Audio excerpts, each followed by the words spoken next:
viernes, el 31 de octubre, muchos en nuestra nación celebraron una fiesta que se llama Halloween. Y como el pastor Huayco predicó la semana pasada, es un feriado, es una fiesta que tiene raíces y asociaciones con cosas oscuras, negativas, malas. Y la realidad es que el creyente no debería participar en esta fiesta. Allá en el colegio hay algunas familias que lo celebran. Y nosotros no somos iglesia para ser, no somos policía de lo que la gente hace en su casa. Pero yo estaba comentando a mi esposa, si los mártires de la iglesia vieran lo que muchos creyentes hacen hoy en día en esa fiesta, dirían, nosotros morimos por decir que Cristo es Rey. Y ustedes andan haciendo esto. Nos darían una bofetada los mártires de la iglesia. ¿Cuántos dicen amén? La verdad de las cosas, si uno piensa objetivamente, pensando el trabajo que la iglesia primitiva pasó, siendo perseguida, para que nosotros hoy en día pudiéramos meternos en lo que es el Halloween, nos darían una patada y un charchazo. Amén. Es la verdad. Las cosas asociadas con Halloween son la noche, brujas, arañas, muerte, esqueletos, zombíes, ataúdes, y son imágenes oscuras. Pero gracias al Señor que en el 31 de octubre no es solamente que el Halloween es celebrado. Hay otra fiesta, por decir, hay otro día conmemorado en ese día. Y quizás muchos no saben de lo que es ese día. El 31 de octubre es un día increíblemente importante en la historia de la iglesia. El año específico fue 1517.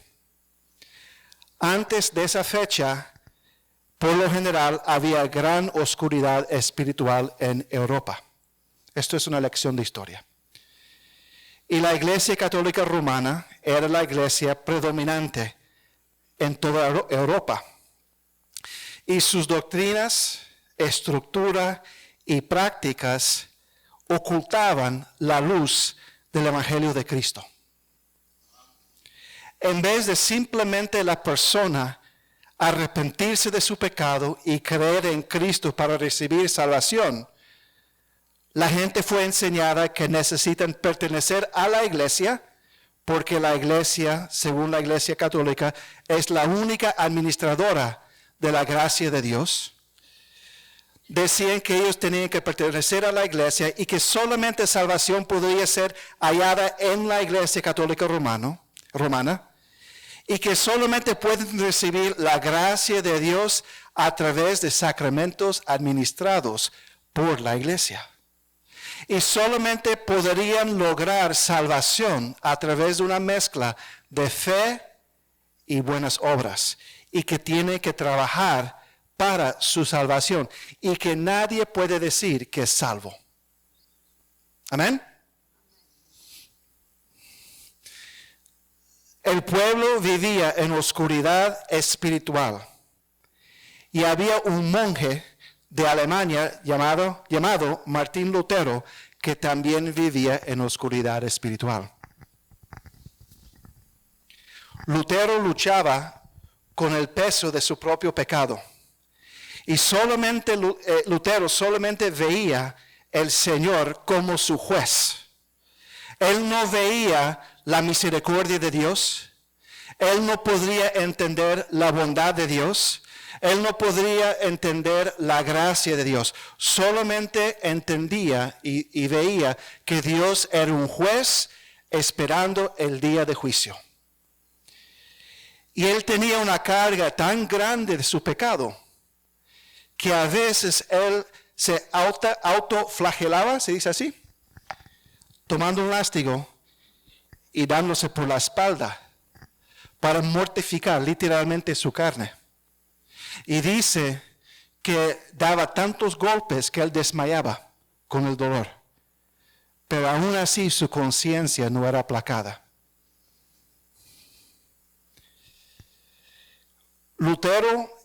Cuando Lutero busca en sus Biblias, Romanos 1:17, cuando Lutero encontraba y leía Romanos 1:17, él chocaba con ese versículo.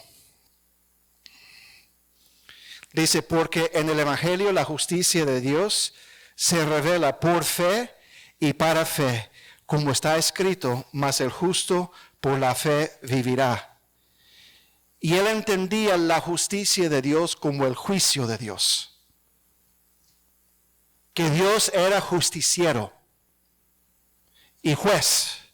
Y él chocaba con este versículo. Lutero tuvo dificultades con la frase bíblica, la justicia de Dios. Él dijo, y estas son las palabras de Lutero: sin embargo, a pesar del fervor de mi corazón, me detenía una palabra singular del primer capítulo de Romanos. En él se revela la justicia de Dios. Yo odiaba la expresión justicia de Dios.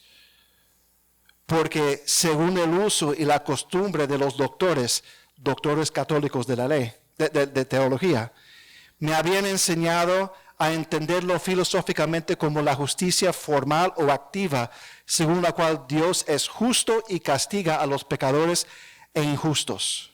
Como monje llevaba una vida irreprochable. No obstante, me sentía pecador ante Dios. Mi conciencia estaba intranquila y no podía confiar en que Dios se aplacara con mis buenas acciones. No solo no amaba, sino que odiaba al Dios justo que castiga a los pecadores. Así una furiosa batalla se libraba en mi conciencia perpleja, mientras tanto llamaba a la puerta de este pasaje paulino, buscando con ahínco comprender el sentir del gran apóstol. Día y noche intentaba entender Romanos 1:17. Día y noche intentaba. Meditaba sobre el significado de estas palabras. En él se revela la justicia de Dios, como está escrito, el justo por la fe vivirá. Entonces Lutero, un monje que leía la Biblia y estudiaba la Biblia,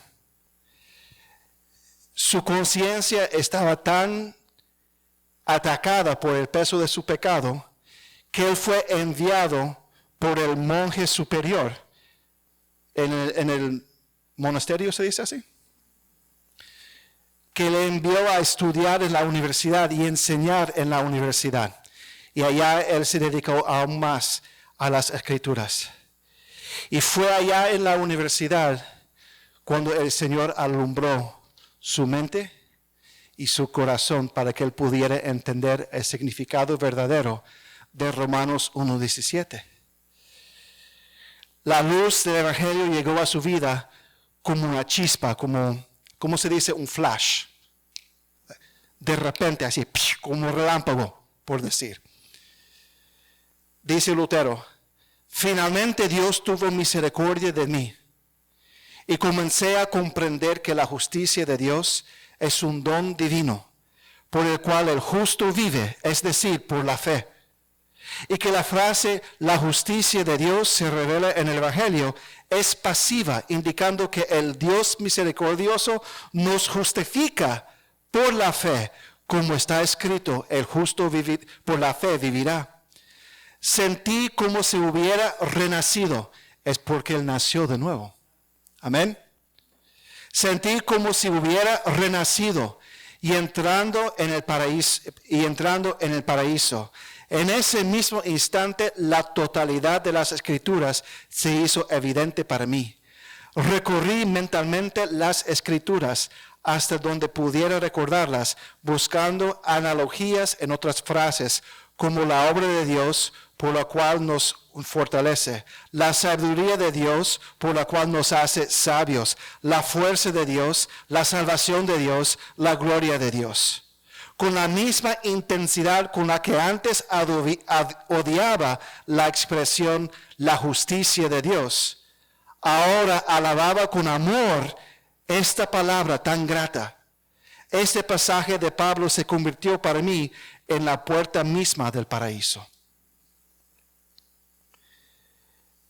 Después de ese momento, Lutero comenzó a entender los errores doctrinales de la Iglesia Católica Romana y los excesos. Por ejemplo, uno de los excesos que él atacaba era que tenían este concepto del purgatorio. Y uno que tenía un ser querido que supuestamente estaba en el purgatorio, uno podría pagar un monto de dinero, una indulgencia se llamaba, para que entonces esa alma se librara del purgatorio de cierta cantidad de años. Si usted daba $100, menos 100 años en el purgatorio. O sea, eso es la idea. El motivo, ¿qué piensa que fue? Levantar ingresos. ¿Por qué? Porque en ese mismo momento el Papa estaba construyendo la Basílica de San Pedro allá en Roma. Y necesitaba fondos para la edificación. Y entonces había venta de indulgencias a través de Europa, incluyendo Alemania, abusando de la gente pobre y abusando de la gente ignorante. Y su ignorancia no era su culpa, era una ignorancia institucional. Amén. Su deseo era reformar la iglesia católica, para que la iglesia volviera a sus fundamentos bíblicos de la iglesia primitiva y antigua, de Cristo, los apóstoles y los padres apostólicos. Y él escribió 95 objeciones, 95 tesis, áreas en donde él estaba en desacuerdo con la iglesia católica romana y su doctrina. Y en el 31 de octubre de 1517, él los colgó con martillo y clavo en la puerta de la iglesia en Wittenberg, la ciudad donde estaba la universidad donde él enseñaba. Esa acción es considerado como realmente el inicio de la Reforma Protestante. Fue un relámpago a través de Europa. Hubieron otros antes de Lutero que protestaban, que querían o independizarse de la Iglesia Católica o reformar la Iglesia Católica.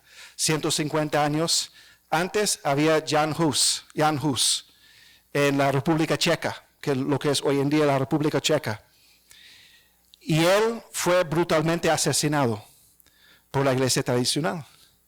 John Wycliffe en Inglaterra también quería reformar.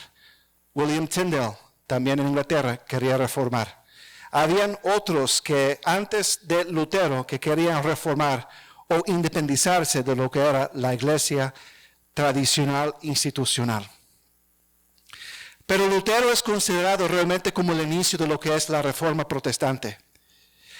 Y hubo un regreso a las Escrituras y un entendimiento bíblico de lo que es el Evangelio de Cristo. Saliendo de la Reforma, desde la Reforma salieron varias iglesias. La iglesia luterana en Alemania y en los países del norte de Europa, Suecia, Finlandia, Noruega. Las iglesias reformadas en Holanda, en Suiza. La iglesia presbiteriana en Escocia. La iglesia anglicana en Inglaterra, que después de ahí nació los metodistas. Las anabautistas a través de Europa. Y estas iglesias volvieron a un entendimiento bíblico de lo que es el Evangelio de Cristo. Y la supremacía de las Escrituras como autoridad sobre el creyente. ¿Es correcto decir que estas iglesias cometieron pecados y excesos? La iglesia luterana era brutal en algunos aspectos cuando alguien tenía desacuerdo con la iglesia luterana. La iglesia reformada en Suiza también fue brutal en cuanto a aplastar desacuerdo, disensión.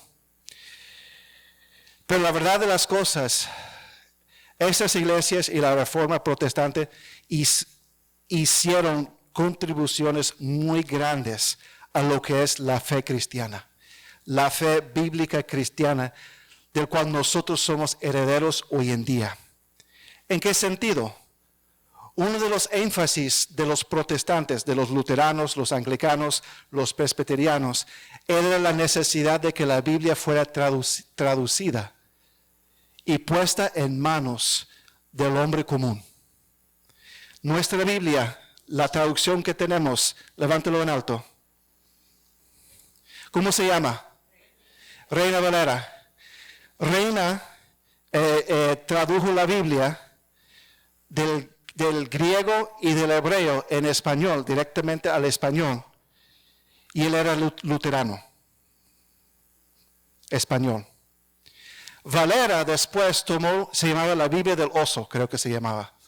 Después Valera tomó la Biblia de Reina y lo revisó, hizo ajustes o correcciones de alguna forma. Valera era presbiteriano en Suiza, español. Entonces la Biblia que usted tiene fue originalmente traducida y revisada por un luterano y un presbiteriano.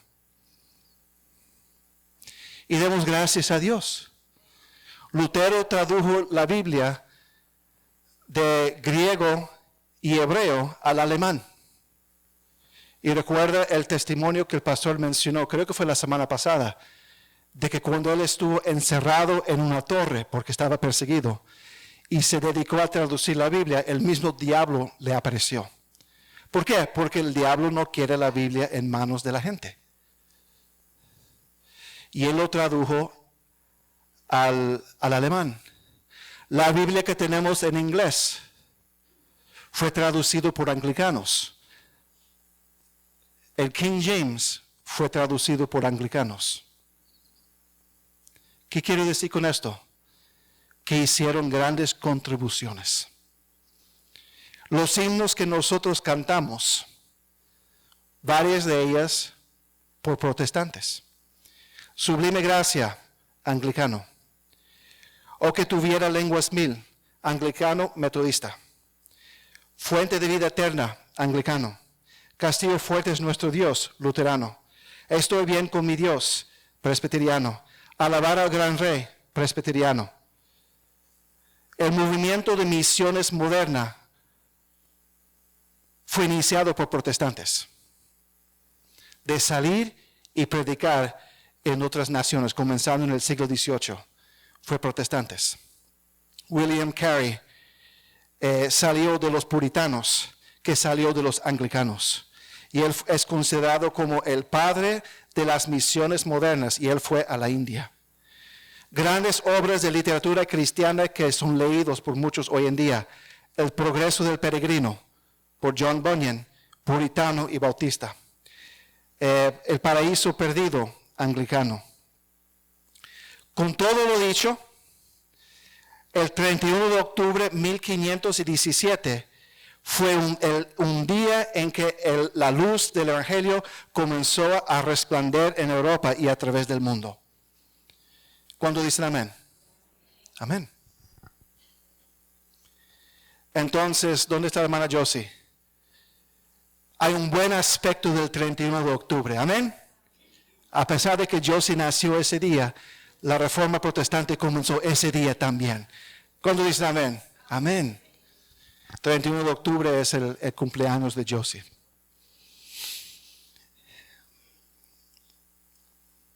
Volviendo entonces, y el enfoque de esta mañana, no es una lección de historia, ya se hizo la lección de historia. Quisiera entonces yo dar un resumen teológico de los 5 énfasis de esa reforma. Los 5 énfasis de lo que es el Evangelio. Porque el propósito de la reforma protestante fue sacar a la luz lo que es el Evangelio bíblico de Jesucristo y promulgarlo en el mundo. Popularmente es conocido como las 5 solas de la reforma. Y son 5 principios que comienzan con la palabra solo en español o sola en latín, que son un buen resumen de las convicciones que nosotros hoy en día, no siendo luteranos, no siendo metodistas, no siendo presbiterianos, sino creyentes bíblicos, nuevo testamentarios, que podemos decir amén. 5 solas. Y les voy a dar de antemano. Sola escritura es la primera. Eso es la frase en latín que significa solo las escrituras. Segundo, solo gratia, solo por gracia. Solo Christus, solo por Cristo. Solo fide, solo por fe. Solo Deo gloria, solo para la gloria de Dios. ¿Cuántos de nosotros éramos católicos antes de ser convertidos en Cristo? Levanta la mano. Ok.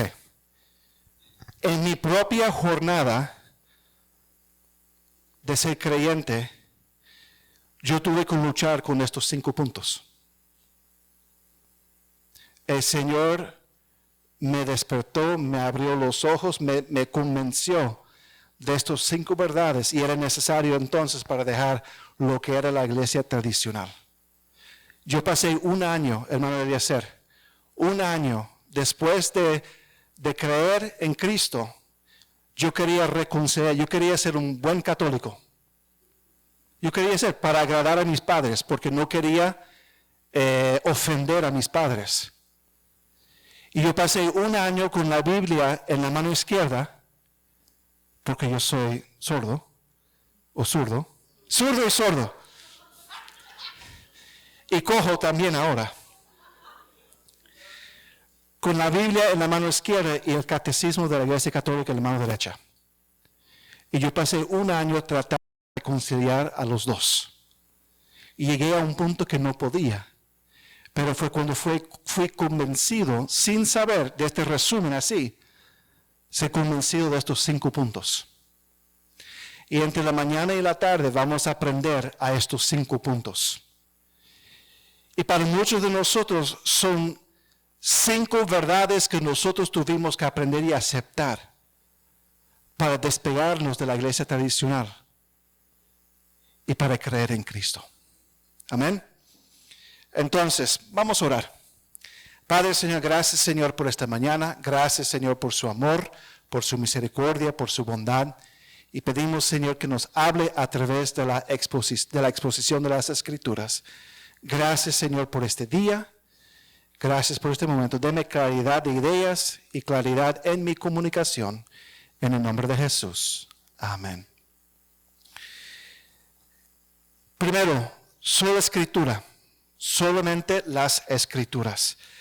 El primer lugar para comenzar es con este asunto de sola escritura o solo las Escrituras. Esta declaración tiene que ver con el tema de autoridad. O sea, ¿cuál es la autoridad final para nosotros en cuanto a nuestra doctrina, en cuanto a nuestra fe y en cuanto a nuestra práctica como creyentes? En el catolicismo romano hay 3 fuentes de autoridad.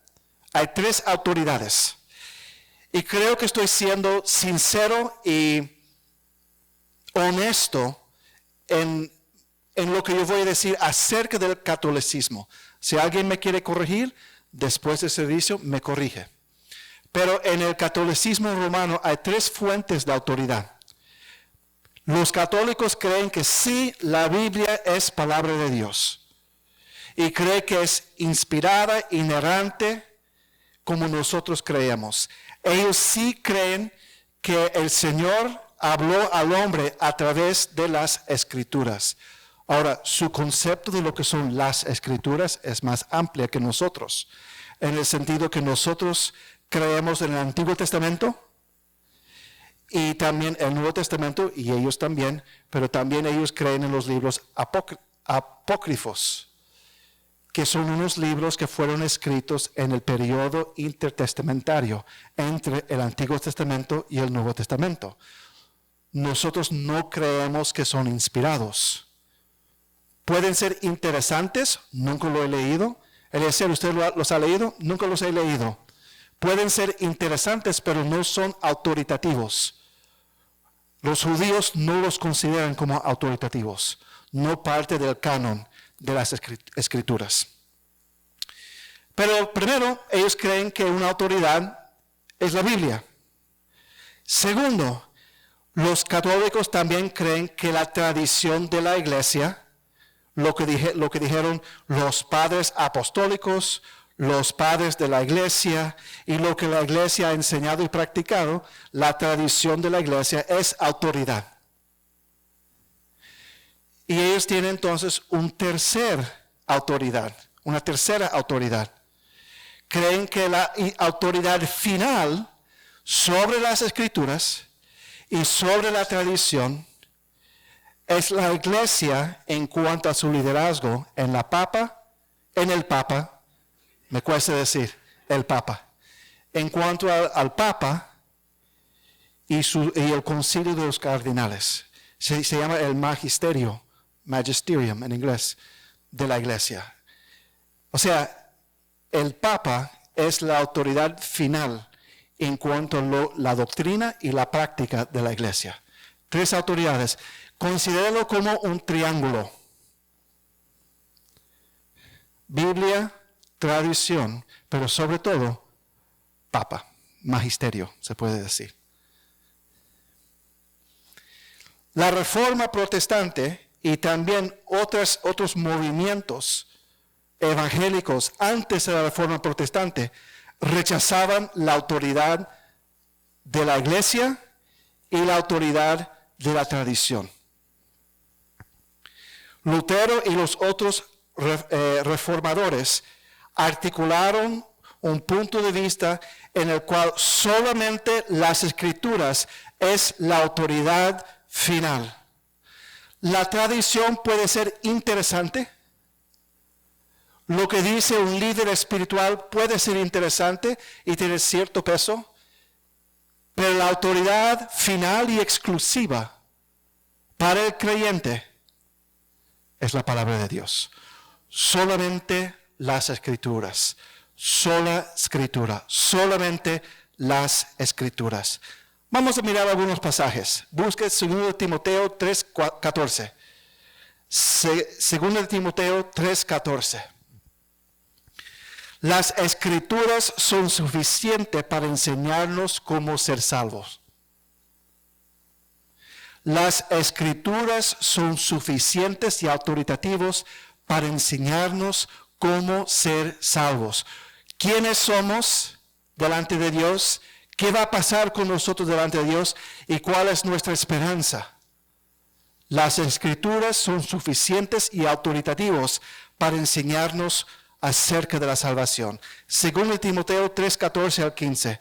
Pero persiste tú en lo que has aprendido y te persuadiste, sabiendo de quién has aprendido, y que desde la niñez has sabido las sagradas Escrituras, las cuales te pueden hacer sabio para la salvación por la fe que es en Cristo Jesús. No necesitamos nada más que las Escrituras para saber lo que necesitamos saber para ser salvos. Las Escrituras son suficientes para la vida cristiana. Entonces, son suficientes para hacernos creyentes y son suficientes para enseñarnos cómo vivir como creyentes. Según Timoteo 3:16, siguiente versículo. Toda la Escritura es inspirada por Dios y útil para enseñar, para redarguir, para corregir, para instruir en justicia, a fin de que el hombre de Dios sea perfecto, maduro, enteramente preparado para toda buena obra. Entonces, la Biblia, inspirada por Dios, es útil, provechoso, tiene fruto, tiene resultado para enseñarnos, para redarguirnos, para corregirnos, para instruirnos en justicia, en lo que son las buenas obras, con el fin de que seamos maduros y preparados para toda buena obra.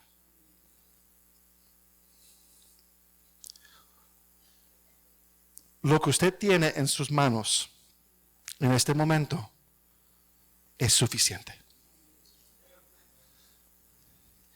Exclusivamente suficiente para ser sabio para salvación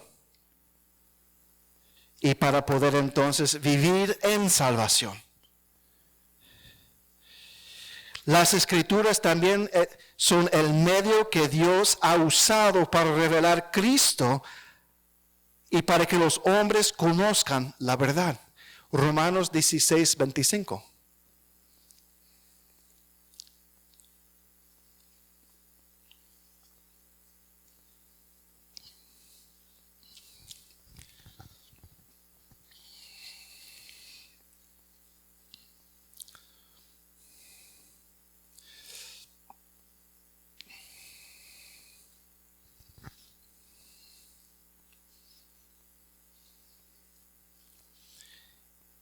Y al que puede confirmaros según mi evangelio y la predicación de Jesucristo, según la revelación del misterio que se ha mantenido oculto de los tiempos eternos. O sea, el misterio de que Cristo sería revelado y que los gentiles podrían ser incorporados. Pero que ha sido manifestado ahora y que por las escrituras de los profetas, según el mandamiento del Dios eterno, se ha dado a conocer a todas las gentes para que obedezcan a la fe. Al único y sabio Dios sea gloria mediante Jesucristo para siempre. Amén. El medio que el Señor decidió usar para revelar la venida de Jesucristo y para revelar lo que los hombres necesitan para saber acerca de Jesucristo son las Escrituras. Son las Escrituras. Y la verdad es que solamente las Escrituras son usadas en la Biblia para justificar y explicar el Evangelio. Pasamos 8 años y medio estudiando Romanos aquí. Terminamos hace 3 semanas atrás. Yo estaba mucho más flaco cuando nosotros comenzamos. 8 años y medio. Y el enfoque del libro de Romanos, ¿cuál era el enfoque? Explicar el Evangelio de gracia. Amén.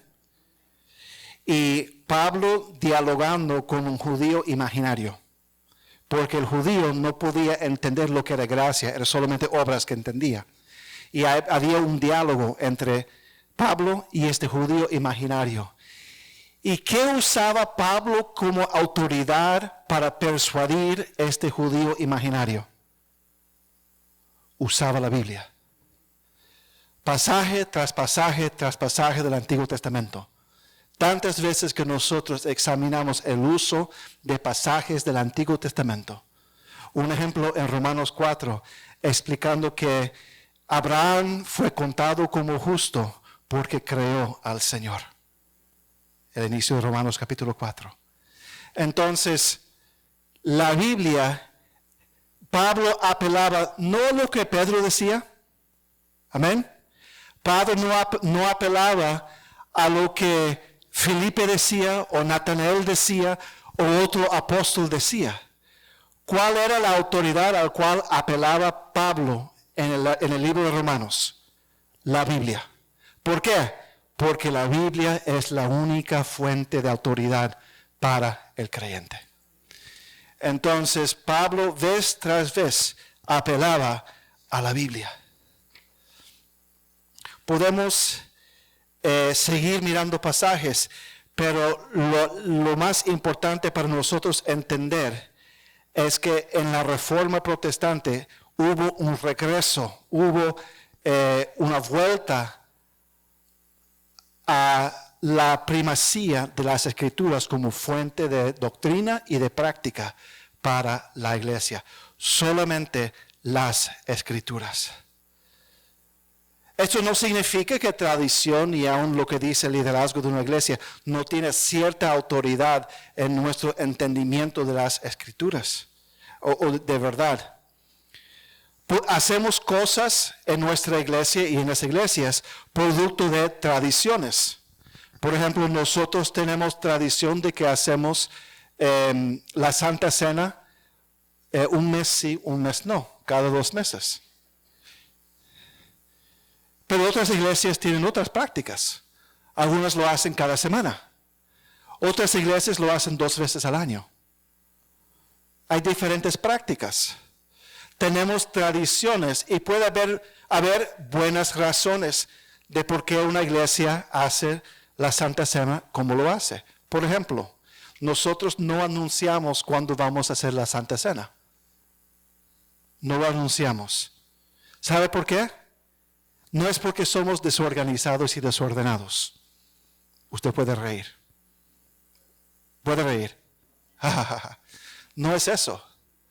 No avisamos cuando vamos a hacer la Santa Cena porque el creyente debería venir a la iglesia todo domingo preparado para la Santa Cena. Y no, la Santa Cena es el próximo domingo. Tengo que arreglar cuentas fulana de tal para poder tomar la Santa Cena. No, arregla las cosas con fulana de tal porque tiene que arreglar las cosas con fulana de tal. ¿Cuánto dice amén? Nosotros hacemos la Santa Cena de esa forma para que nosotros siempre estemos preparados al venir a la iglesia para tomar Santa Cena.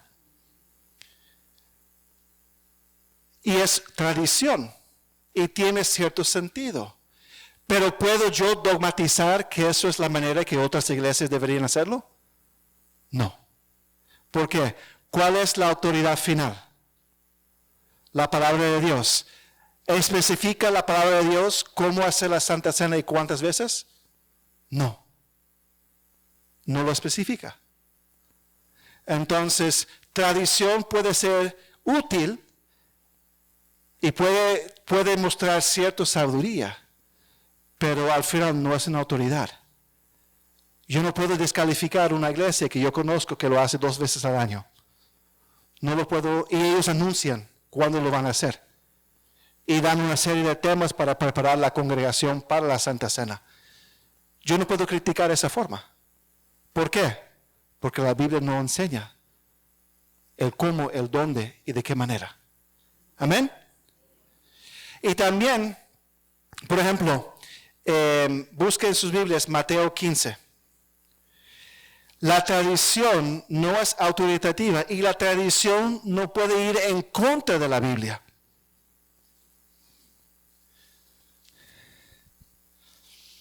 Mateo 15.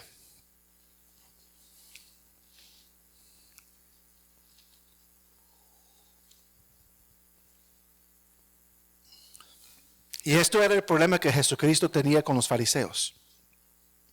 Porque convertía la tradición en mandamiento.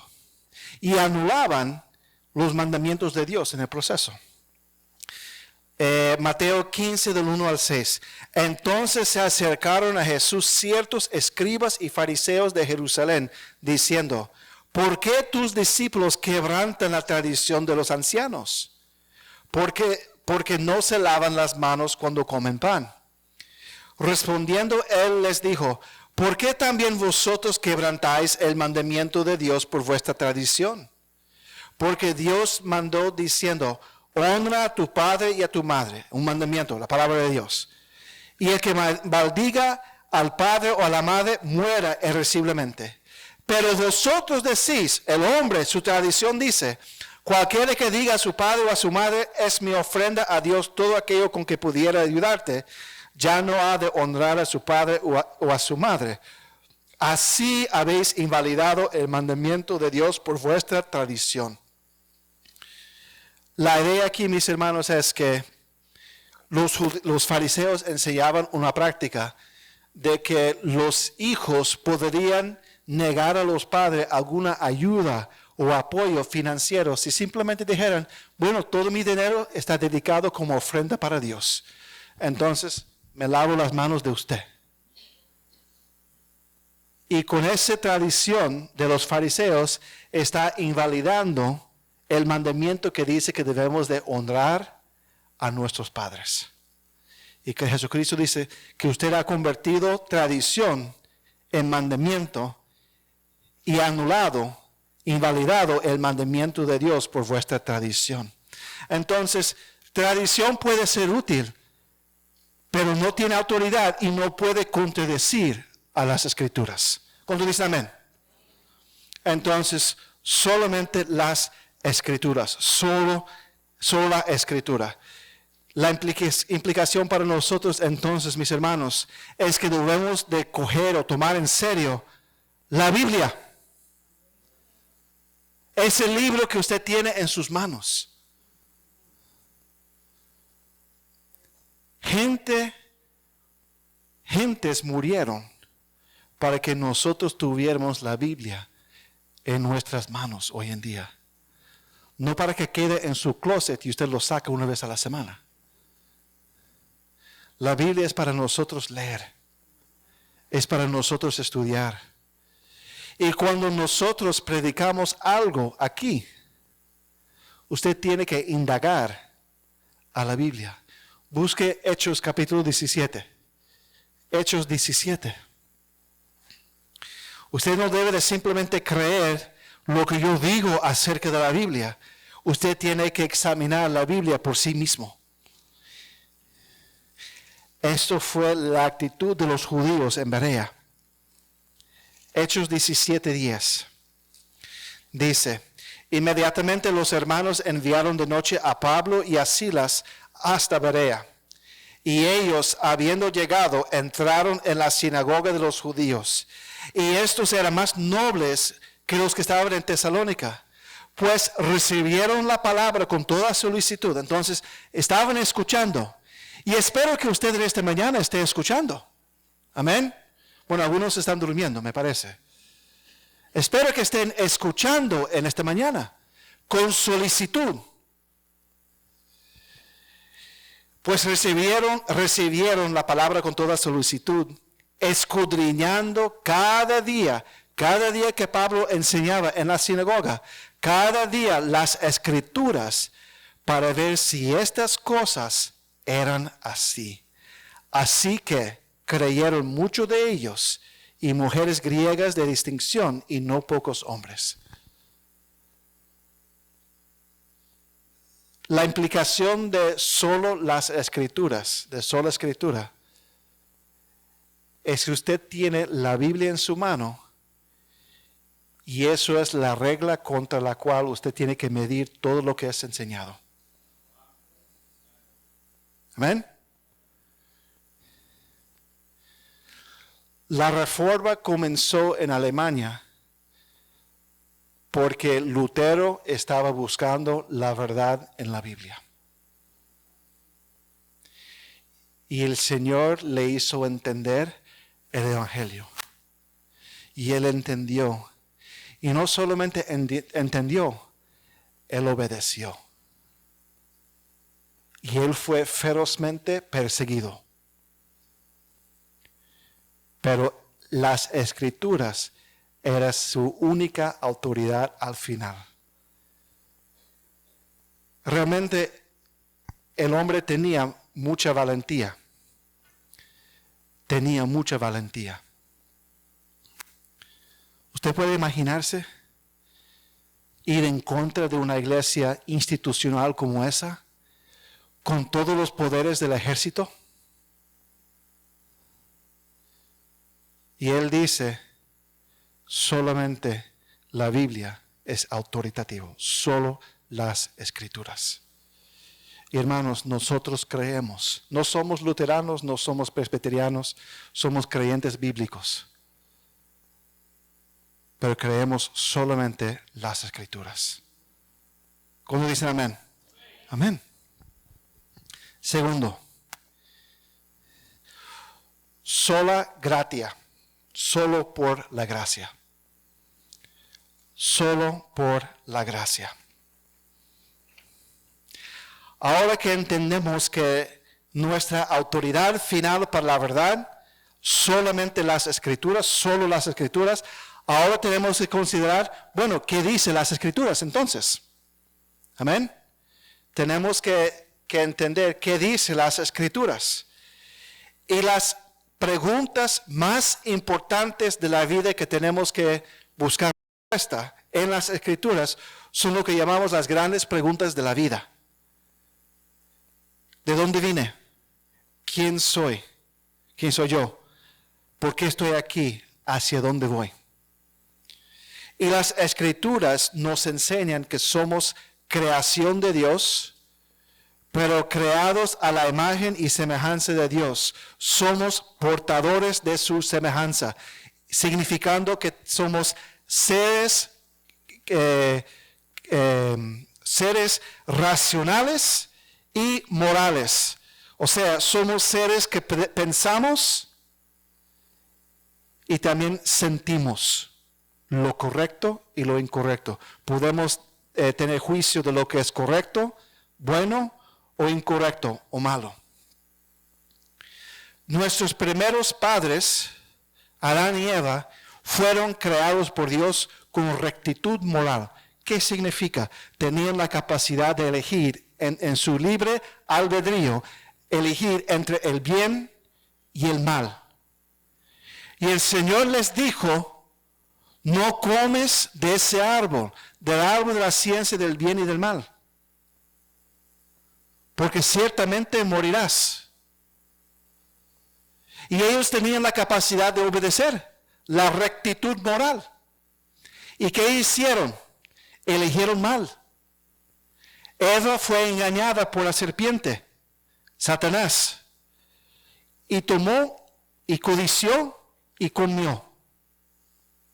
Y después ella se lo entregó al esposo, el tonto, y él comió y también desobedeció. Y los dos tuvieron entonces conciencia de su pecado. La consecuencia de su hecho, de lo que hicieron, de su desobediencia, fue la entrada del pecado y la muerte al mundo. Busquen sus Biblias Romanos 5:12. Romanos 5:12.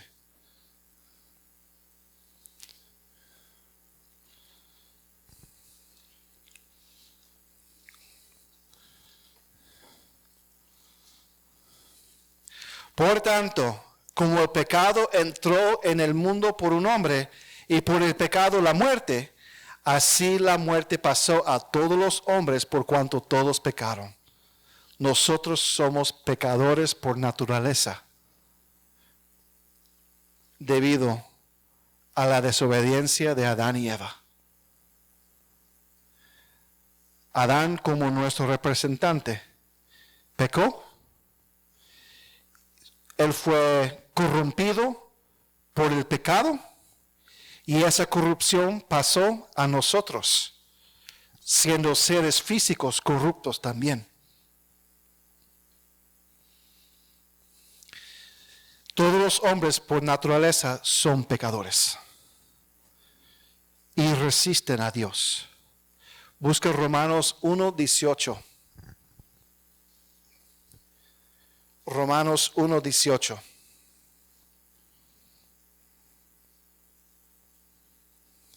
Porque la ira de Dios se revela desde el cielo contra toda impiedad e injusticia de los hombres que detienen con injusticia la verdad. El hombre por naturaleza detiene, resiste, frena, no quiere la verdad. Versículo 21. Pues habiendo conocido a Dios, no le glorificaron como a Dios, ni le dieron gracias, sino que se envanecieron en sus razonamientos y su necio corazón fue entenebrecido. El hombre por naturaleza es entenebrecido. Tiene una mente oscura, tiene un corazón oscuro. Romanos 3, 10 al 12. Romanos 3, 10 al 12.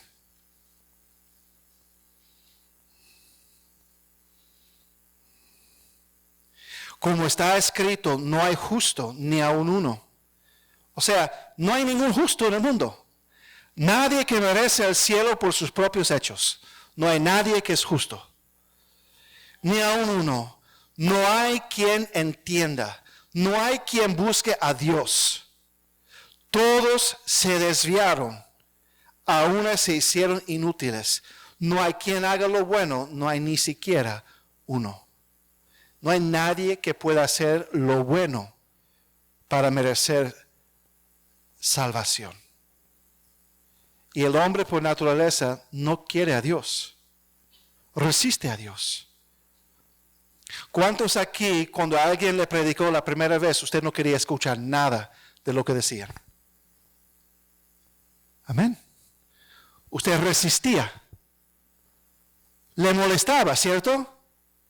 Usted se irritaba. ¿Cuántos de nosotros evitábamos a alguien que quería hablarnos? Levanta la mano. Amén. Porque el hombre natural, el hombre en su carne, no quiere Dios. Quiere hacer las cosas a su manera.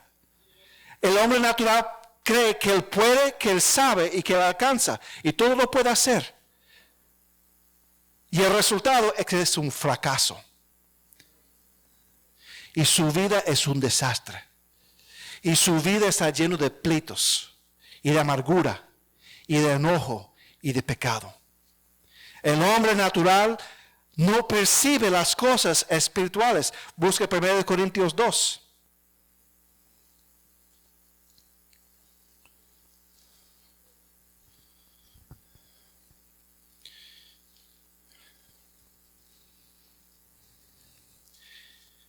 Versículo 14.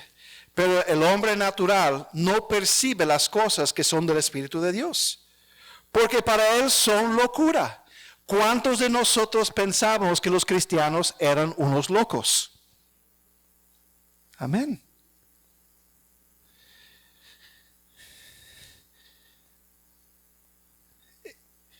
Pero el hombre natural, el hombre sin Cristo, no percibe, no entiende, no puede percibir las cosas que son espirituales, que son del Espíritu de Dios, porque para él son locuras, tontera. Y no las puede entender porque se han de discernir espiritualmente. Se necesita el Espíritu de Dios para poder entender las cosas espirituales. Busca Efesios 2:1. Entonces el hombre natural no quiere nada con Dios, resiste a Dios, rechaza a Dios, no busca a Dios. El hombre natural no percibe, no puede entender las cosas espirituales. Y el hombre natural está desconectado de la vida que hay en Dios. No tiene vida espiritual. Efesios 2:1. Y Él os dio vida a vosotros cuando estabais. Entonces Él se está dirigiendo a cristianos y ahora hablando de su pasado. Y Él os dio vida a vosotros cuando estabais muertos en vuestros delitos y pecados, desconectados de la vida que hay en Dios, muertos.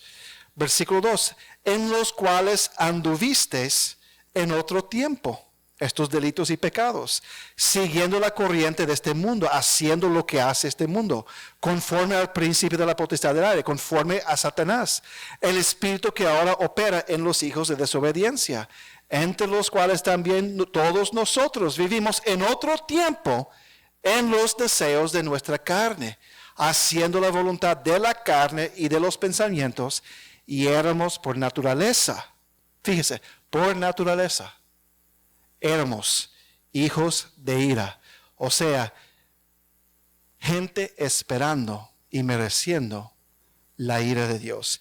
Hijos de ira, lo mismo que lo demás. Y eso éramos nosotros. El hombre natural no busca a Dios, no desea a Dios, no quiere nada con Dios. El hombre natural no puede entender a Dios porque no tiene el Espíritu de Dios. El hombre natural no tiene vida espiritual, está muerto en sus delitos y pecados. Y por consecuencia, su vida es una vida animal de seguir los deseos de la mente y de la carne. Es lo que dice. Hermanos, eso éramos nosotros. Eso éramos nosotros. Entonces, como resultado de todo esto, el hombre es incapaz de cumplir las expectativas de Dios en nuestras vidas. Porque estamos corrompidos, dañados por el pecado, resistimos a Dios y no queremos conocer a Dios y estamos desconectados de la vida que hay en Dios, que está en Dios, porque estamos muertos en nuestros delitos y pecados. No podemos obrar ni trabajar para que seamos inocentes delante de Dios cuando Él nos va a juzgar. El día de mañana habrá un juicio. Y cada ser humano que ha vivido, que está viviendo en este momento y que vivirá el día de mañana antes que Cristo venga, todos nosotros seremos juzgados. Habrá un juicio. ¿Y sabe cuál es la base del juicio? ¿Sabe lo que va a ser juzgado ese día? Nuestras obras. Lo que hemos hecho. Busca Romanos capítulo 2. Esto nos habla del juicio de Dios.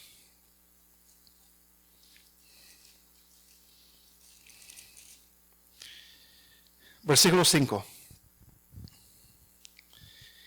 Y fíjense, el contexto de este pasaje, Pablo está hablando a los judíos, la gente más religiosa que hay. Él está hablando a los judíos. Y él dice, pero por tu dureza y por tu corazón no arrepentido. Fíjese, el contexto es que está hablando a los judíos religiosos. Si un religioso no tiene chance, imagínese a todos nosotros entonces. Amén. Si un judío, un religioso, rajatabla, no tiene chance, ¿qué chance tenemos nosotros? Pero por tu dureza y por tu corazón no arrepentido, atesoras para ti mismo ira. ¿Usted puede imaginar cómo sería la ira de Dios? ¿Cuántos aquí han visto una represa? Una represa de agua. Varios deberían de conocer porque íbamos a un parque que tenía una represa, ¿cierto? Imagínense entonces, Dios está deteniendo su ira, su juicio para el día de mañana. Tiene una represa. Y ese agua que está siendo detenida representa la ira de Dios. Imagínese entonces si usted está parado y ahí donde están las puertas allá es la represa. De repente desaparece la represa. Y ese agua viene cayendo encima de mí. ¿Tengo yo algún chance de sobrevivir? No. Así mismo es la ira de Dios. Va a caer como una represa. Como agua de una represa que de repente desaparece y cae encima de nosotros. Eso es la ira de Dios, por decir una ilustración. Pero por tu dureza y por tu corazón no arrepentido, atesoras para ti mismo ira. Para el día de la ira y de la revelación del justo juicio de Dios. Dios va a juzgar el día de mañana, el cual pagará a cada uno conforme a sus obras. Vida eterna a los que, perseverando en bien hacer, buscan gloria y honra e inmortalidad, pero ira y enojo a los que son contenciosos y no obedecen a la verdad, sino que obedecen a la injusticia. Hay dos posibilidades en ese juicio. Vida eterna en los que perseverando en bien hacer buscan gloria y honra e inmortalidad. Alguien que ha sido perfectamente bueno. Pregunto, ¿hay alguien aquí que ha sido perfectamente bueno?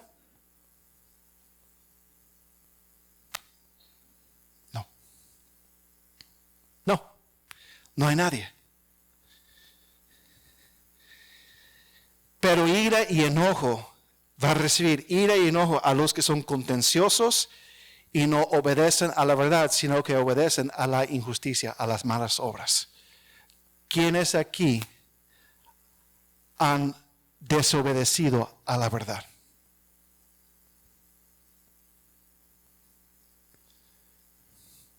Todo el mundo va a recibir, merece, mejor decir, todo el mundo merece esa segunda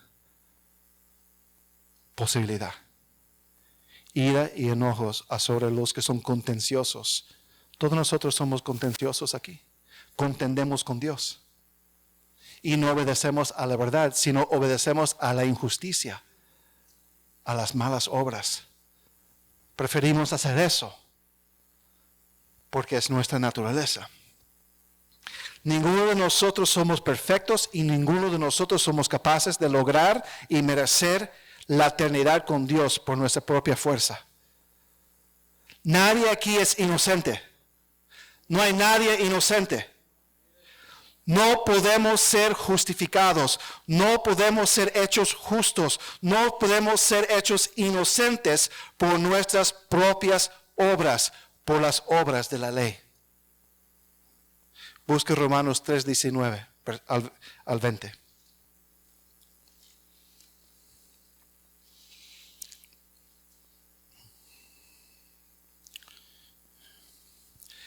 Pero sabemos que todo lo que la ley dice, lo dice a los que están bajo la ley. Aquí cuando habla de la ley, está hablando de la ley de Moisés. Pero también la Biblia enseña que la ley está escrita en el corazón de los que no son judíos. Vamos a pensar aquí en los 10 mandamientos, por ejemplo. Pero sabemos que lo que todo la ley dice, lo dice a los que están bajo la ley para que toda boca se cierre y todo el mundo quede bajo el juicio de Dios. Porque no hay ningún inocente, hermanos. Ya que por las obras de la ley ningún ser humano será justificado, será hecho inocente, será inocente delante de él, delante de Dios. Porque por medio de la ley es el conocimiento del pecado. El resultado aquí es que el hombre en su condición natural no puede, no desea y es incapaz de venir a Dios por su propia voluntad y estar con Dios para eternidad. En sus propias obras no lo puede hacer. No hay ritos en una iglesia, no hay buenas obras, no hay membresía en una iglesia que nos puede dar vida eterna. Y esto es la carga que sentía Martín Lutero. El peso de su pecado. No había nada suficientemente bueno que él podría hacer.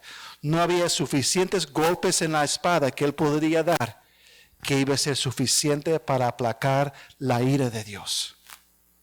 Él lo sabía. Él pensaba que él tenía que trabajar para el favor de Dios, que tenía que trabajar para vida eterna. Y es allí donde él estaba equivocado. Porque al final, es obra de la gracia de Dios. Martín Lutero tenía una conciencia grande de lo que era la santidad de Dios, la justicia de Dios y su propia incapacidad de ser reconciliado con Dios a través de sus propias obras. Él tenía conciencia que no había suficientes sacramentos, buenas obras, ser un sacerdote, ser un miembro de la Iglesia Católica Romana o autoflagelación que él podría hacer para traerle la salvación. Porque el hombre es incapaz de salvarse a sí mismo. El hombre necesita que Dios lo salve. Es el punto. Y es solamente por la gracia de Dios. Dios no tiene obligación de salvar. Es cierto. El Señor no tenía obligación de mandar a Jesucristo. No tenía. ¿Cómo sería su justicia satisfecha? Simplemente el hombre yendo al infierno. Él no tenía que salvar a nadie. Y ahí es la grande misericordia y gracia de Dios. Es solo por gracia que somos salvos, hermanos, y no por obras. Busca Romanos 3:21. Él decidió extender gracia. ¿Qué significa gracia? Favor inmerecido. ¿Alguien le ha hecho un favor que usted no ha pedido? Sí, espero que sí. Si no, lo siento. Pero muchos de nosotros hemos experimentado que alguien nos hiciera un favor, especialmente cuando no hemos pedido y alguien ha suplido una necesidad grande y de repente aparece la necesidad satisfecha. La verdad de las cosas, Él decidió extender gracia a nosotros al enviar a Jesucristo para hacer propiciación de nuestros pecados.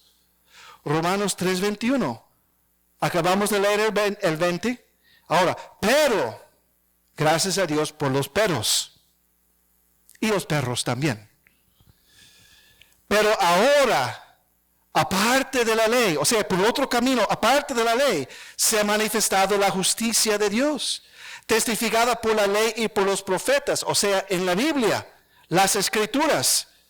La justicia de Dios por medio de la fe en Jesucristo, para todos que creen en Él, porque no hay diferencia, por cuanto todos pecaron. El problema de nosotros. Y están destituidos de la gloria de Dios. El problema de nosotros. Siendo justificados significa hechos inocentes. Siendo justificados gratuitamente por su gracia, mediante la redención que es en Cristo Jesús, a quien Dios puso como propiciación, un sacrificio para apaciguar su ira, por medio de la fe en su sangre, para manifestar su justicia, a causa de haber pasado por alto en su paciencia los pecados pasados, con la mira de manifestar en este tiempo su justicia, a fin de que Él sea el justo y el que justifica al que es de la fe de Jesús. Él es el justo, el juez justo y el que justifica, el que salva al que cree o es de la fe de Jesucristo. Hermanos, es solo por gracia. El hecho que usted ha sido renacido, que ha sido perdonado de sus pecados y que es salvo hoy en día, no es porque nosotros merecemos salvación, sino que es por la gracia de Dios en Cristo Jesús. Busque Efesios 2:4. Es un regalo, un don de Dios. Efesios 2:4 al 9. Pero Dios, ya leemos del 1 al 3, que estamos muertos en nuestros delitos y pecados. Ahora el 4, otro pero Dios, que es rico en misericordia, por su gran amor con que nos amó, aun estando nosotros muertos en pecados, nos dio vida juntamente con Cristo. Entre paréntesis, nuestra vida no es antes de llegar a Cristo. No somos regenerados antes. Somos regenerados como producto de unirse con Cristo en fe. Nos dio vida juntamente con Cristo. Por gracia sois salvos. Y juntamente con Él nos resucitó, nos dio vida. Y asimismo nos hizo sentar en los lugares celestiales con Cristo Jesús, para mostrar en los siglos venideros las abundantes riquezas de su gracia en su bondad para con nosotros en Cristo Jesús. Porque por gracia sois salvos. Nadie aquí merece salvación. Nadie. Lo único que merecemos es condenación. Porque por gracia, la gracia de Dios en Cristo Jesús, sois salvos por medio de la fe. Y esto no de vosotros, pues es don de Dios, no por obras, para que nadie se gloríe. Aquí cuando dice es don de Dios, no refiere a la fe es la salvación mediante la fe. Es el regalo de Dios, el don de Dios. Es solamente por la pura gracia de Dios que la salvación es ofrecida al hombre y él no lo puede ganar. Es solamente a través de la gracia de Dios que el hombre es hecho capaz de recibir la salvación. A través de la obra de gracia, gracia preveniente, gracia capacitadora que viene desde antes, que el Espíritu Santo obra en el hombre. El Espíritu Santo llama, ilumina y convence al hombre de sus pecados y de su necesidad de la misericordia y el perdón de Dios. Busque Juan 16, versículo 7. Juan 16, versículo 7.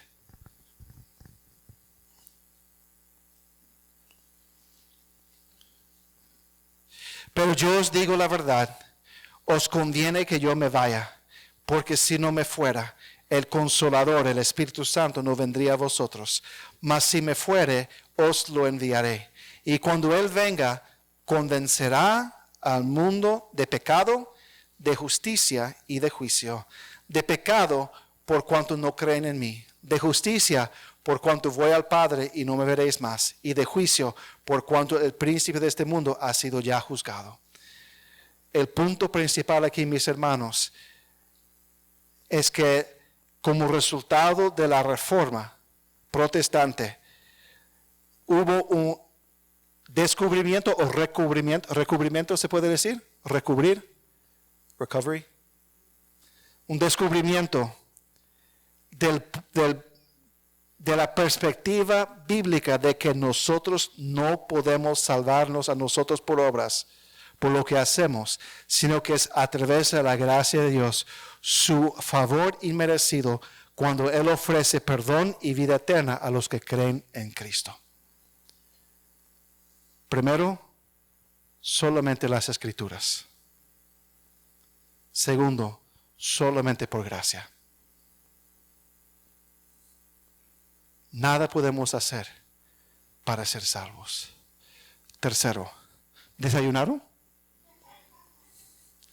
Tercero, solo Cristo, solo por Cristo. Si la salvación es solamente por la gracia de Dios, la pregunta es, ¿cuál es la manera por la cual Dios mostró su gracia y lo hizo disponible a los hombres? Lo dispuso a los hombres. El asunto de la gracia de Dios es complicada, porque sería problemático si el Señor simplemente dijera, yo perdono a todos. ¿Por qué sería complicado? Porque afectaría negativamente uno de sus atributos. Hermanos, Dios es misericordia y bondad. ¿Amén? Amén. ¿Cuánto dice amén? Amén. Pero Dios es justicia también. Amén. Y el pecado es ofensa contra Dios. Romanos 6:23, no hay que buscarlo, dice, porque la paga del pecado es muerte. Apocalipsis 21:8. Pero los cobardes e incrédulos, los abominables y homicidas, los fornicarios y hechiceros, los idólatras y todos los mentirosos. O sea, una lista de pecados y cada uno de nosotros somos por lo menos uno y definitivamente más que uno de estas cosas. Tendrán su parte en el lago que arde con fuego y azufre, que es la muerte segunda. Si el Señor simplemente dijera, bueno, yo perdono a todo el mundo, nosotros contentísimos, amén. Pero hay un problema. Su justicia sería como atributo negativamente afectado. Porque sería un juez injusto. ¿Por qué sería un juez injusto? Le voy a dar un ejemplo para ilustrar. Imagínese, hermano Arturo, usted manda a sus hijos a la escuela y un delincuente los secuestra y los asesina. Y la policía toma el hombre y él es llevado al tribunal. y usted como papá está sentado escuchando al juez. Y el juez dice, bueno, he escuchado los hechos, la verdad de las cosas, sí, este hombre asesinó a los 3 hijos de Arturo y de Olivia, pero he decidido que los voy a perdonar. ¿Cómo sentiría usted, hermano Arturo, como papá? Horrible, ¿cierto? Por lo menos diría, es un juez injusto, ¿cierto? Bueno, con el pecado, la penalidad del pecado es muerte. Alguien tiene que pagar. Es justicia. Alguien tiene que pagar. Arturo como papá agraviado, no sé si es la palabra correcta, sé más español que yo sé. Arturo con papá agraviado dice, alguien tiene que pagar, ese hombre tiene que pagar. Alguien tiene que pagar el pecado, el precio del pecado. Entonces no puede ser simplemente que Dios decide, yo voy a perdonar todo. Eso significa que el pecado no es gran cosa. Amén. Tiene que haber un pago por la penalidad del pecado. Y solamente Cristo y su obra completa en la cruz es lo que puede satisfacer esa penalidad. Cristo, el Hijo de Dios, la segunda persona del Dios triuno, tomó la forma de carne. O sea, Cristo es eterno. Cristo no comenzó a existir en la Navidad. Ya existía desde antes de la fundación del mundo. Es eterno. Pero se vistió de carne en lo que decimos es la Navidad. Fue encarnado. Vivió una vida santa, sin pecado, sin mancha. Y sobre su ser, sobre sus hombros, Él cargó la penalidad de nuestros pecados en la cruz. Y fue resucitado al tercer día en victoria. Juan 1:29, el siguiente día vio Juan a Jesús que venía a él y dijo, he aquí el Cordero de Dios que quita el pecado del mundo, que va a satisfacer la ira de Dios. Colosenses 1:19 al 20, por cuanto agradó al Padre que en él habitase en Cristo toda plenitud, y por medio de él, por medio de Cristo, reconciliar consigo todas las cosas, incluyendo nosotros. Así las que están en la tierra, como nosotros, como las que están en los cielos, haciendo la paz entre nosotros y Dios mediante la sangre de la cruz.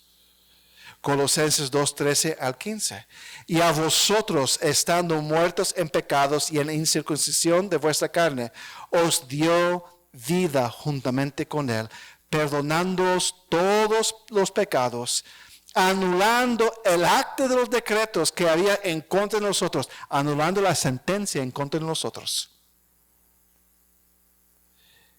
que nos era contraria, quitándola de en medio y clavándola en la cruz. Y despojando a los principados y a las potestades, los exhibió públicamente, triunfando sobre ellos en la cruz.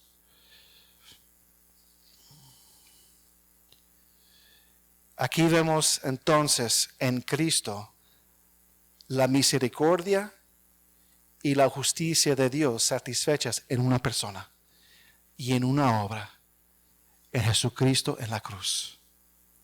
El único calificado, porque era sin pecado, es sin pecado. Y con su muerte en la cruz reconcilió todas las cosas, incluyendo nosotros con Dios. Solo Cristo. Solo Cristo. No el Papa, no el sacerdote, no el pastor, no la iglesia.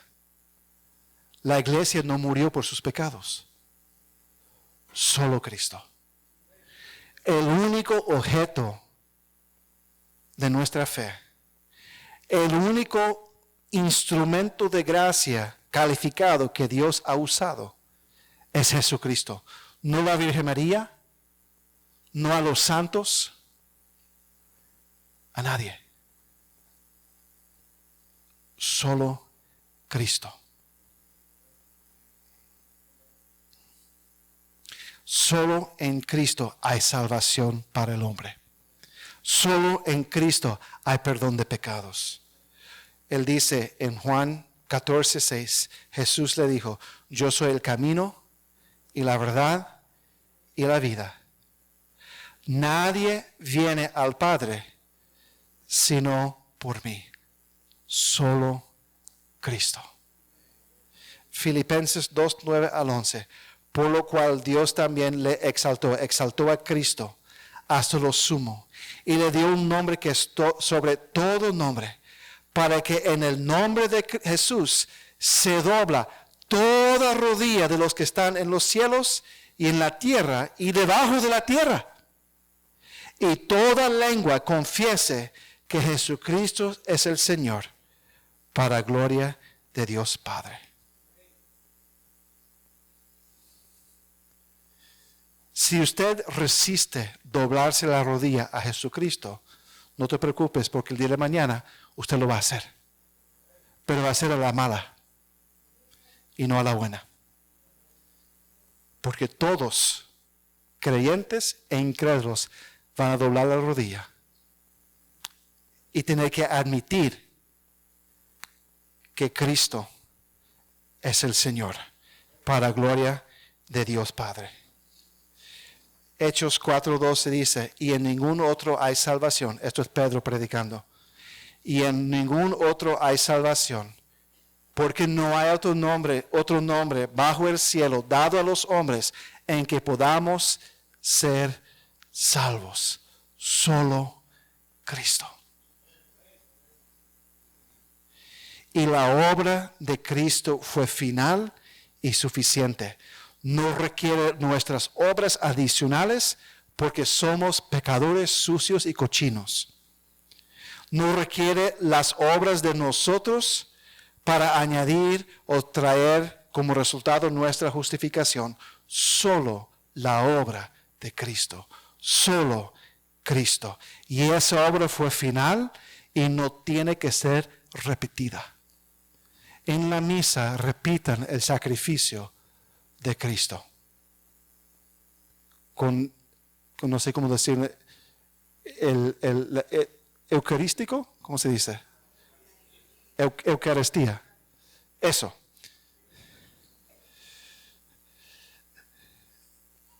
Es un sacrificio cada semana. Cristo murió una sola vez.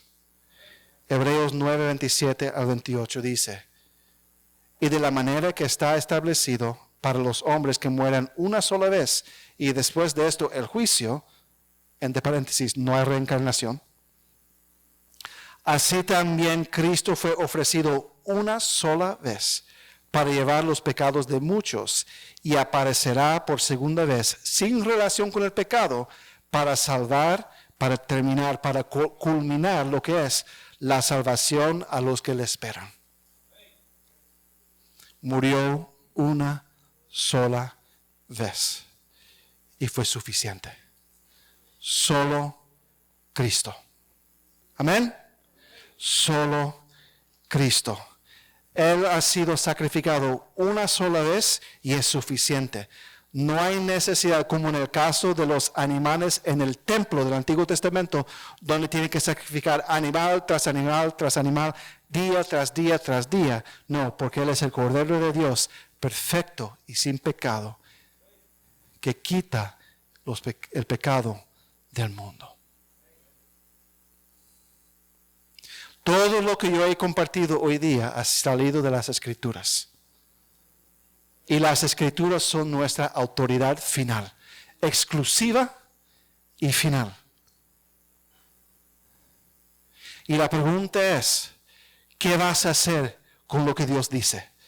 ¿Te vas a someter a la autoridad de Dios en su palabra o persistir en rebeldía? Solo la Escritura, solo por gracia.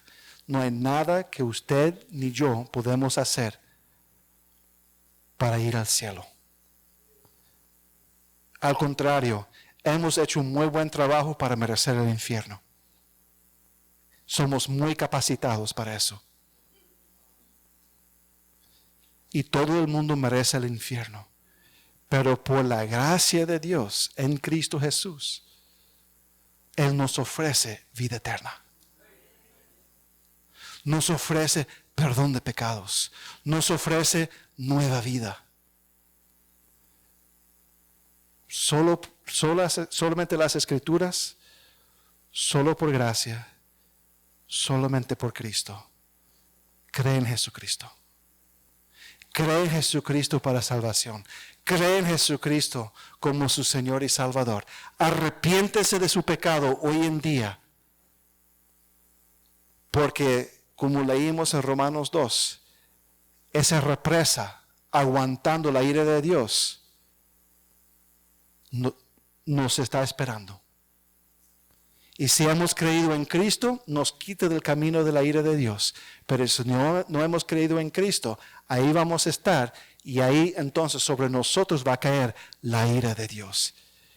Y uno puede creer que es muy fuerte. Prepárese, papá, entonces, porque le va a dar duro.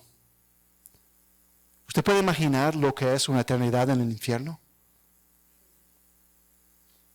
Si a mí me está doliendo la espalda en este momento, y yo soy muy cobarde, me parece, porque me está doliendo, y yo no puedo imaginar pasar un sufrimiento intenso que nunca termina. Imagínense. Pero por la gracia de Dios, en solamente Jesucristo, no tenemos que padecer eso. Solamente cree en Cristo. Oremos. Padre, Señor, gracias, Señor, por esta mañana. Gracias, Señor, por su bondad. Gracias, Señor, por su palabra. Y pedimos, Señor, que su Santo Espíritu esté obrando en medio de nosotros, iluminando, capacitando, convenciendo de pecado, de juicio y de justicia. Padre, obre, Señor, en el medio de nosotros. Que si hay alguien aquí en esta mañana que no te conoce, que hoy sea el día en que se arrepiente de su pecado y cree en Cristo.